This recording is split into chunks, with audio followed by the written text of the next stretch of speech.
send your stories to our Facebook page for a chance to be featured in our videos.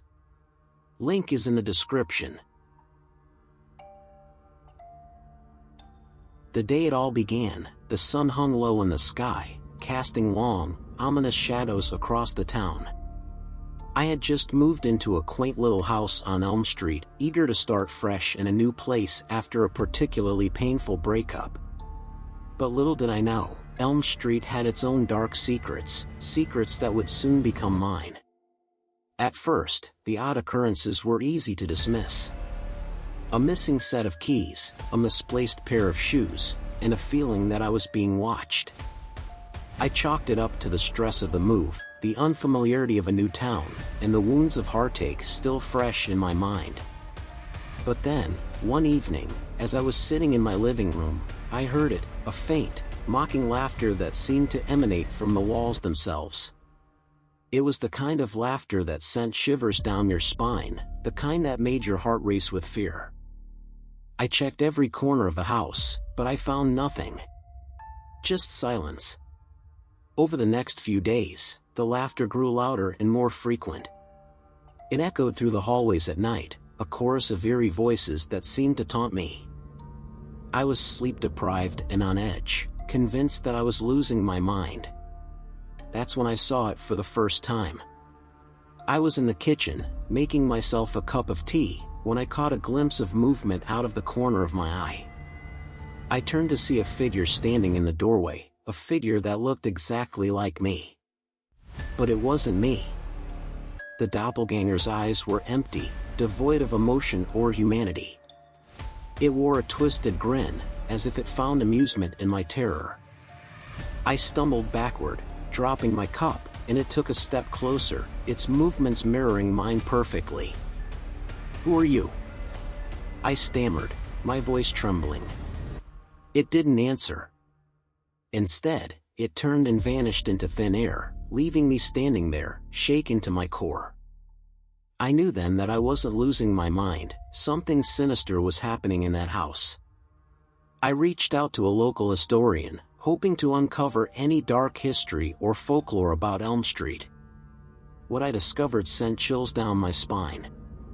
Elm Street had once been the site of a series of unsolved murders, and the legend spoke of a malevolent spirit that haunted the area, taking on the appearance of its victims.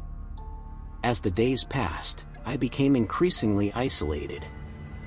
I could no longer trust my own reflection, for the doppelganger seemed to revel in mimicking my every move. It would stand at the foot of my bed at night, watching me sleep with those soulless eyes. It whispered in the dark, taunting me with secrets it shouldn't know.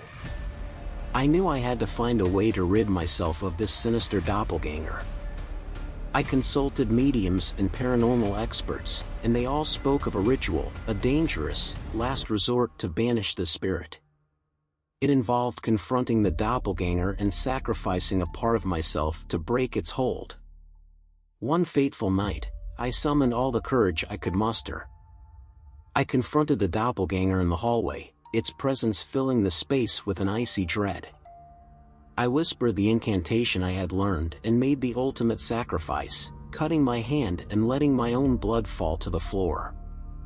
The doppelganger screeched, a sound that pierced the very fabric of reality, and it began to flicker and fade. I watched in horror as it disintegrated before my eyes, like smoke carried away by the wind. Silence settled over the house, broken only by my own ragged breathing. The doppelganger was gone, and I was left with the scars of the ordeal, both physical and emotional. Elm Street had given up its secrets, and I had paid a heavy price for uncovering them. I moved away from that house on Elm Street, leaving behind the darkness that had taken root there. But I would never forget the malevolent doppelganger, the sinister twin that had nearly driven me to the brink of madness. It was a chilling reminder that some secrets should remain buried, and some battles should never be fought. The nightmares began slowly, creeping into my life like an insidious shadow. At first, they were nothing more than hazy visions, indistinct and fleeting, but they grew clearer with each passing night. I could feel them lurking in the corners of my mind, waiting to pounce when I closed my eyes. In the beginning, I dismissed them as ordinary nightmares, the kind everyone experiences from time to time. But as the days turned into weeks, and the weeks into months, I couldn't deny that something was terribly wrong. The nightmares always followed the same pattern. I would find myself in a dimly lit room, the air heavy with the scent of decay. Shadows danced on the walls, and the only sound was the slow, rhythmic drip of water from an unseen source. And then, I would see it. A figure, identical to me in every way, standing in the far corner of the room. Its eyes, though they mirrored my own, were filled with a malevolent intelligence that sent shivers down my spine.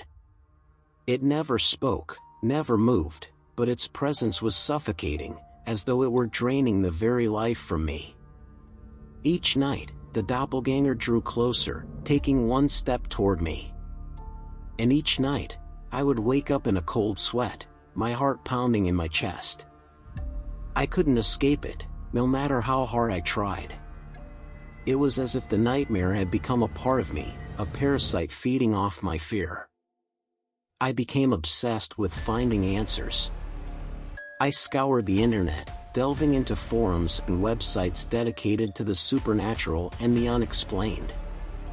I learned about doppelgangers, the ancient folklore that spoke of them as omens of death and disaster. Some believed they were malevolent spirits, while others thought they were a manifestation of one's inner demons. I consulted psychics and mediums, desperate for guidance. They told me that the doppelganger was a reflection of my own inner turmoil, a manifestation of my deepest fears and insecurities. But that didn't explain why it felt so real, so tangible. As the weeks turned into months, I began to lose myself.